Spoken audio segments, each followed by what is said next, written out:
तोकिएको समयमा सम्पन्न नहुने भयो त्रिभुवन अन्तर्राष्ट्रिय क्रिकेट मैदानको काम।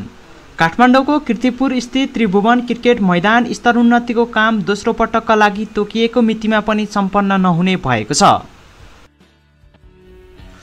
बुधबार शहरी विकास मन्त्रालयले पत्रकार सम्मेलनको आयोजना गर्दै स्तरोन्नतिको काम आगामी आर्थिक वर्षसम्म पुग्ने जनाएको हो। स्तरोन्नति कार्यका आयोजना प्रमुख चक्रवर्ती कण्ठले पनि असार मसान्तसम्म काम पूरा नहुने जानकारी दिएका छन्।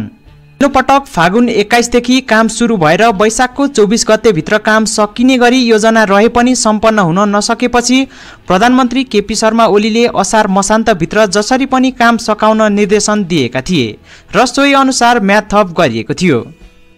तर प्राकृतिक तथा विभिन्न प्राविधिक कारणले काम सम्पन्न हुन नसक्ने जानकारी दिएको हो।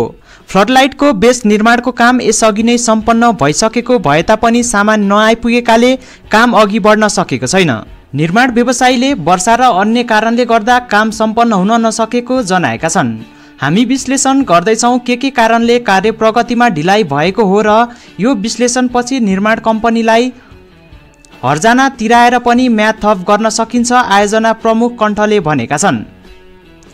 अहिलेसम्मको अवस्थामा प्याराफिटतर्फ 70% भौतिक प्रगति भएको छ भने फ्लडलाइटतर्फ 40% मात्रै काम भएको उनले बताएका छन्। यसअघिको फिल्ड कुराकानीमा भने निर्माण कम्पनीले समयमै काम सम्पन्न गरिने दाबी गरिएको थियो।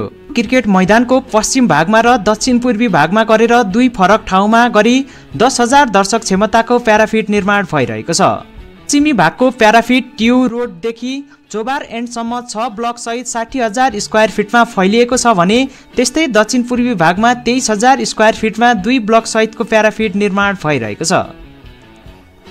त्यस्तै फ्लडलाइट तर्फका 6वटा बेसहरू तयार भइ